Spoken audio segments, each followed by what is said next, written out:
Your team has decided. ನಿಮ್ಮ team ಏನಿದೆ ಅದರ ಹೇಳಿ.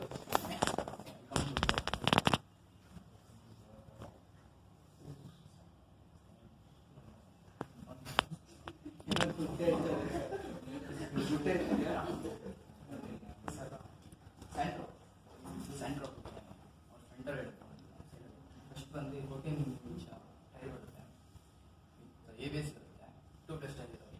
2 ಪ್ಲಸ್ ಟೈರ್ಗಿಂತ ಏನು ಉಪಯೋಗ ಅಂದರೆ ಪಂಚರ್ ಆಗೋ ಟೈಮಲ್ಲಿ ಏನಂದ್ರೆ ನಾವು 2 ಪ್ಲಸ್ ಟೈರ್ ಇರೋದ್ರಿಂದ ಜಾಸ್ತಿ ಬೇಗ ಬ್ಲೋ ಆಗಲ್ಲ. 2 ಪ್ಲಸ್ ಟೈರ್ ಇರೋದ್ರಿಂದ ಸ್ವಲ್ಪ ಮುಂದೆ ಹೋಗ್ಬೋದು. ಅಂದರೆ ಪಂಚರ್ ಶಾಪ್ ನೆಕ್ಸ್ಟ್ ನಾವು ಮುಂದೆ ಎಲ್ಲಿ ನಾವು ಹೋಗಬೇಕು ಅಂತ ಹೇಳಿದ್ರೆ ಅಲ್ಲಿಗೂ ಹೋಗೋಕ್ಕಾಗಲ್ಲ. ಬಟ್ ಅಲ್ಲಿಗಿಂತ ಹಿಂದೆ ಆಗ್ತಾಯಿಲ್ಲ, ಪಂಚರ್ ಶಾಪ್ ಚೇಂಜ್ ಮಾಡಿಸ್ಬೇಕು. ಇಲ್ಲಾಂದರೆ ಎಕ್ಸ್ಟ್ರಾ ಟೈರ್ ಇರುತ್ತೆ. 2 ಪ್ಲಸ್ ಟೈರ್ ಅದೊಂದು ಉಪಯೋಗ. ಮತ್ತು ಜೆಡ್ ಶೇಪ್ ಇದೆ, ಸ್ಯಾಂಟ್ರೋ ಹೊಸ ಸ್ಯಾಂಟ್ರೋ ಇದೆ. ಅಂದರೆ 26 ಹೊಸ ಸ್ಯಾಂಟ್ರೋ ಬಂದಿದೆ, 26 ನಿಮಿಷ ಸೈಡಲ್ಲಿ ಫ್ಲೂಯಿಡ್ ಡಿಸೈನ್ ಜೆಡ್ ಶೇಪ್ ಇದೆ. ಹಳೆ ಸ್ಯಾಂಟ್ರೋ ಇದೆ. ಇದು ಕಂಪೇರ್ ಮಾಡಿ ವ್ಯಾಗನರ್ ಅಂತಂದರೆ ವ್ಯಾಗನರ್ ಶೇಪ್ ಇದೆ. ಈ ಡಿಸೈನ್ ಇರೋದ್ರಿಂದ ಒಂಥರ ಪ್ರೀಮಿಯಂ ಲುಕ್ ಇರುತ್ತೆ, ಕಾರ್ ಲುಕ್ ಇರುತ್ತೆ ಹಳೆ ಕಾರ್ಗಿಂತ. ಪ್ರೀಮಿಯಂ ಬಕೆಟ್ ಶೇಪ್ ಇರೋದ್ರಿಂದ ಕಂಫರ್ಟಬಲ್ ಆಗಿ ಕುತ್ಕೊಬೋದು.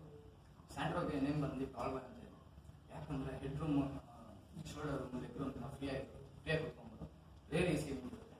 ನಾವು ಬೇರೆ ಕಾರ್ಗಳಲ್ಲಿ ನೋಡಿದ್ರೆ ರೇರ್ AC ಯೂನಿಟ್ ಯಾವ ಕಾರ್ಗಳಲ್ಲೂ ಹೇಳಬೇಕು ಅಂತ ಸ್ಯಾಂಟ್ರೋಗೆ ಇರೋದ್ರಿಂದ ಮುಂದೆಗಡೆ ಎಷ್ಟು AC ಎಷ್ಟು ಬ್ಲೋ ಆಗುತ್ತೆ, ಕೂಲ್ ಆಗುತ್ತೆ, ಅಷ್ಟೇ AC ಹಿಂದೆಗಡೆ ಬರುತ್ತೆ, ಕಂಫರ್ಟಬಲ್ ಆಗಿರುತ್ತೆ.